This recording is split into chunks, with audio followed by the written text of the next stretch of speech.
ইচ্ছাকৃতভাবে নামাজ না পড়লে কি জোর করে নামাজ পড়ানো যাবে?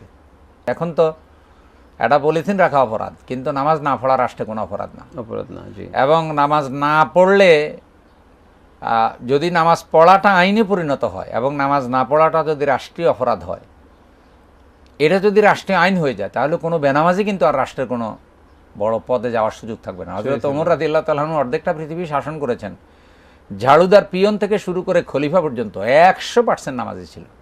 জি, কারণ বেনামাজি কোনো পদে যাওয়ারই সুযোগ নেই। তো ও ভাইজান আবার যদি গায়ের জোরে ওটা করতে যায়, তাহলে ফিতনা দেখাতে উনি মামলার আসামি হবেন।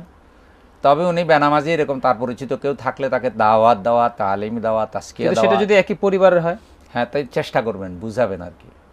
তিনি বুঝাবেন, চেষ্টা করবেন। জোর করা যাবে না। সন্তানাদি হলে নিজের সন্তান হলে যতটুকু প্রেশার তিনি দিতে পারেন, কিন্তু নিজের সন্তানকে তো আপনি ওই ধরনের আঘাত করতে পারবেন না। জি, পুলিশ আপনাকে ধরবে, আপনার সন্তান হতে পারে, কিন্তু আপনি তো তার সাথে আইন বিরোধী কোনো কাজ, রাষ্ট্রীয় আইন বিরোধী কিছু করতে পারবেন না।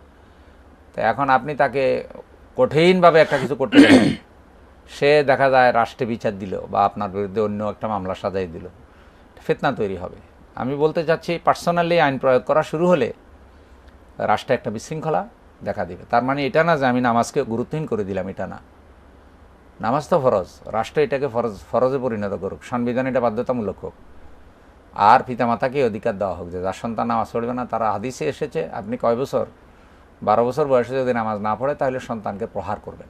প্রহার করতে বলা হয়েছে অলরেডি। প্রহার করতে বলা হয়েছে।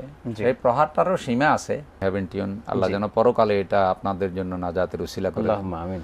এবং আপনাদের সাথে যারাই সম্পৃক্ত আছে, আল্লাহ যেন সবাইকে পরকালে জান্নাতুল ফেরদাউসের মেহমান করেন, দুনিয়াতে ভালো রাখেন এবং বিপদ মুসিবত থেকে হেফাজতে রাখেন, এই প্রত্যাশাই করি। আমিন। আল্লাহুম্মা আমিন। হেভেন টিভি, জান্নাতি আহ্বানে প্রতিক্ষণ।